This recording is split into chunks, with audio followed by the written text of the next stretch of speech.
What's up YouTube? It's Geoffrey again. Today we're doing a creepypasta, and today we're doing Squidward suicide, so let's get to it. I just want to start off by saying, if you want an answer at the end, prepare to be disappointed. There just isn't one. I was an intern at Nickelodeon Studios for a year in 2005 for my degree in animation. It wasn't paid, of course. Most internships aren't, but it did have some perks beyond education. To adults, it might not seem like a big one, but most kids at the time would go crazy over it. Now that I work directly with the editors and animators, I got to view the new episodes days before they aired. I'll get right to it without giving too many unnecessary details.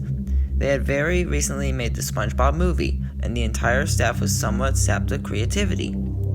So it took them longer to start up the season, but the delay lasted longer for more upsetting reasons. There's a problem with the Series 4 premiere that set everyone and everything back for several months. Me and two other interns were in the editing room along with the lead animators and sound editors for the final cut. We received the final copy that was supposed to be Fear Krabby Patty and gathered around the screen to watch. Now that, given that this isn't final yet, animators would give a mock title card, sort of like an inside joke for us, with phony and sometimes often lewd titles like How Sex Doesn't Work instead of Rock by Bivalve, when SpongeBob and Patrick adopted Sea Scott. Nothing particularly funny, but just work-related chuckles. So when we saw the title card, Squidward Suicide, I didn't think of it more of a joke. One of the interns did a small throat laugh at. The happy-go-lucky music plays as normal. The story began with Squidward practicing his clarinet, hitting a few sour notes like normal. We hear SpongeBob laughing outside and Squidward stops, yelling at him to keep it down as he has a concert that night and needs to practice. SpongeBob says okay and goes to see Sandy with Patrick. The bubble splash screen then comes up and we see the ending of Squidward's concert. This is when things begin to seem off. While playing, a few frames repeat themselves, but the sound doesn't. At this point, sound is synced up with animation, so yeah, that's not common. But when he stops playing, the sound finishes as if the skip never happened. There's slight murmuring in the crowd before they begin to boo him. Not normal cartoon booing that's common in the show, but you can clearly hear malice in it. Squidward's in full frame and it looks visibly afraid. The shot then goes to the crowd with SpongeBob in center of the frame, and yes, he was even too booing. Very much unlike him. This isn't the odd thing though, which is odd as everyone had more hyper-realistic eyes. Very detailed, clearly not shots of real people's eyes, but some more real than CGI. The pupils were red. Some of us looked at each other, obviously confused, but since we weren't the rares, we didn't question its appeal to children yet. The shot then goes to Squidward sitting on the edge of his bed, looking very forlorn. The view of his window is of night sky, so it isn't very long after the concert.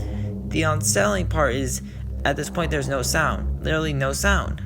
Not even the feedback from the speakers in the room. It's as if the speakers were turned off, though their stats showed them working perfectly fine. He just sat there blinking in the silence for about 30 seconds. Then he started to cry softly. He put his hands or tentacles over his eyes and cried quietly for a full minute more.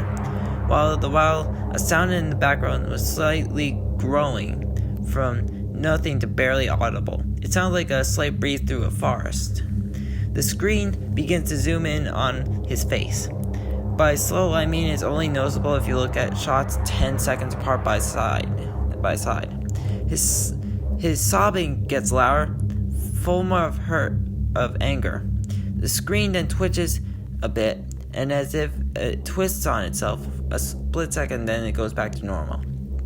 The wind through the tree sound gets slowly louder and more severe, as if a storm is somewhere. The eerie part of this is the sound in Squidward's sobbing sounds so real, as if the sound wasn't coming from the speakers, but as if the speakers were holes, the sound was coming through the other side. As good as sound as the studio likes to have, they don't purchase the equipment to be that good to produce sound of that quality. Below the sound of the wind and sobbing very faintly, something sounded like laughing. It came from odd intervals and lasted more than a second. Well, never more than a second, so he had a hard time pinning it. We watched the show twice, so pardon me if things sound too specific, but I've had time to think about them. After 30 seconds of this, the screen blurred and twitched violently and sun flashed over the screen, as if a single frame was replaced. The lead editor paused and rewound frame by frame. What we saw was horrible. It was a still photo of a dead child. He couldn't have been more than 6. His face was mangled and bloody, one eye dangling over his upturned face popped. He was cruelly cut open and his entrails lying beside him. He was lying on some kind of pavement that was probably a road. The most upsetting part of this was that there was a shadow of the photographer. No crime tape, no evidence, tags, or markers, and the angle was completely off for a shot designed to be evidence. It seems that the photographer was the person responsible for the child's death. We were of course mortified but pressed on, hoping it was just a sick joke. The screen flips back to Squidward, still sobbing louder than before, and half by in frame. There was now what appeared to be blood running down his face from his eyes. The blood was also done in a hyper-realistic style, looking as if you touched it, you get blood on your fingers. The wind sounded now as if there was a gate blowing through the forest. There were even snapping sounds of branches. The laughing, a deep baritone, lasting at longer intervals and appearing more frequently. After 20 seconds, the screen twists again, showing another frame photo. The editor was reluctant to go back. We all were, but he knew he had to. This time the photo was of what looked like a little girl, no older than the first child. She was lying on her stomach, her barrettes in a pool of blood next to her. Her left eye was too popped, and her entrails were piled on top of her above another crew cut along her back. Again, the body was on the street, and the photographer's shadow was visible, very similar in size and shape to the first. I had to choke back vomit, and one intern, the only female in the room, ran out. The show resumed. About 5 seconds later, after the second photo played, Squidward went silent, as did all the sound, like it was when the scene started. He put his tentacles down, and his eyes were now done hyper-realism, like the others were in the beginning of the episode. They were bleeding, bloodshot, and pulsating. He just stared at the screen as if watching the viewer for about 10 seconds. He started sobbing again, but this time not covering his eyes. The sound was so piercing and loud, and most fear-inducing was that his sobbing was mixed with screams. Tears and blood were dripping down his face at a heavy rate.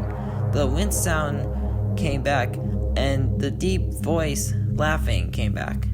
And this time the still photo lasted for a good 5 frames.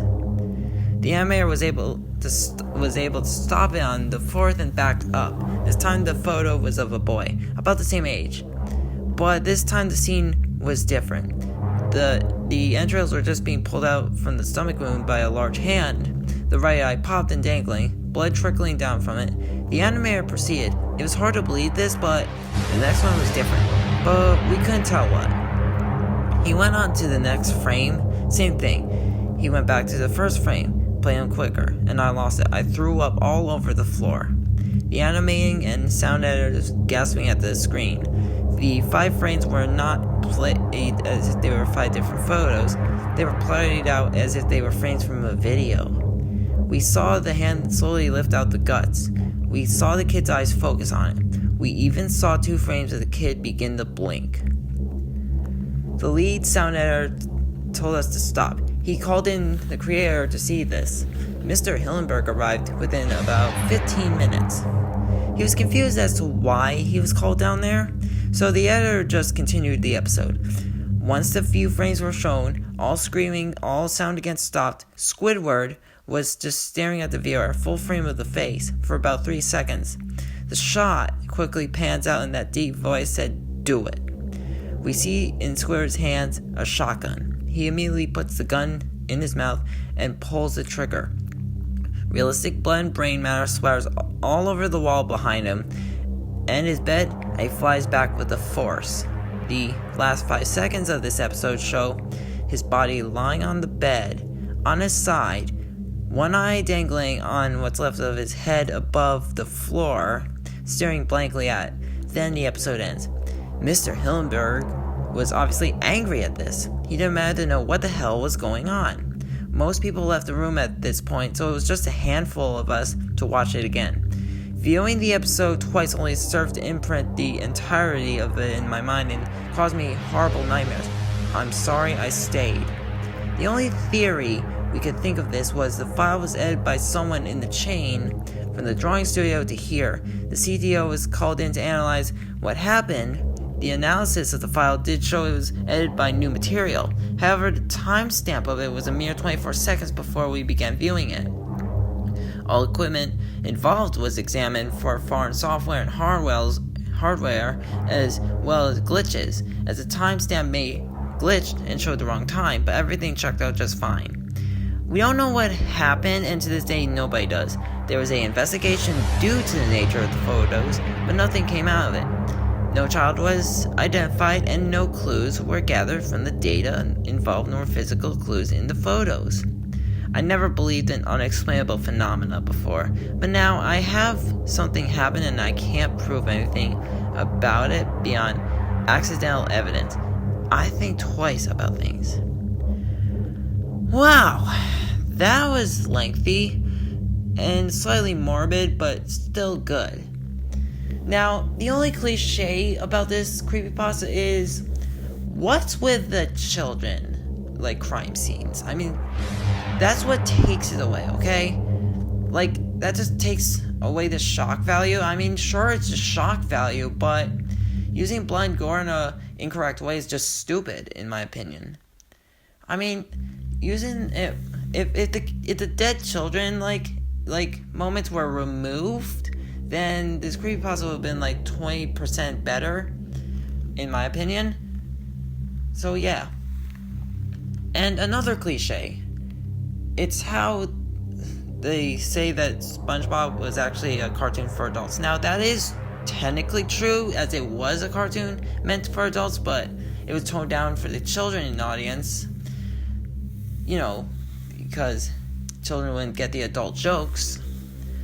And another thing, this creepypasta is a rather classic one, so I forgot what year it was released. So if anyone knows what year this story was released, you can tell me in the comments section. I hope you like this creepypasta reading, and what story do you want me to read next? This is Geoffrey Sambursky, signing out.